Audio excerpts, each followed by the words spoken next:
Kryetari i Stogut, Ilir Ferati, ka kujtuar vëllain e Mdjer në 1 vjetorin e vdekjes së tij.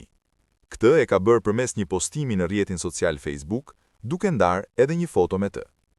Trim, një foto e një dite në cilën po festonim, e bashk i buzëqeshnim ditëve të kaluara e hiq të lehta. Tash e 2 vjet me një forcë shtesë, pa frikën që ka me pas ma ditë të vështira, se ato i more me ve dhe atje të Roqko. Sot zgjedha jo me u përmallu, po me folje e festu për jekën tane të shpejt e të rrufeshme. Trim Burri, ka me dasht e respektu tani jetën. Deri herën tjetër Trim, ka shkruar ai. Selim Halimi, daja i Ilaz Brahimit, njerit prej 3 viktimave të tragjedisë në Majac të Podujevës, ka folur për ngjarjen tragjike që ndodhi në Majac të Podujevës. Ai ka sqaruar marrëdhënien e nipit të tij me Ardita Gashin.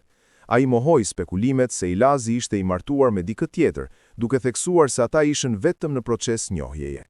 Ilazi u rrit para syve ton, e në praninë ton, ka punu në Gjermani deri në këto momente. Për çdo bajram, Ilazi ka ardhur nanës në prehën, i ka nejtur motrave, dajve, farefisit përpara. Ilazi jo pse është nipi im, por ka qenë fetar që i fal 5 vaktet, por fati nuk e dashti që të lë trashëgimtar. Me këtë rastin, herën e parë ka dal me u njoftu, ka pi kafe, herën e dytë doli dhe mbaroi tragjikisht.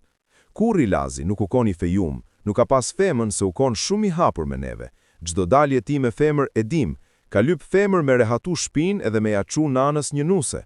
Ai nuk gjeti nuse për nanën, por qefin të bardh.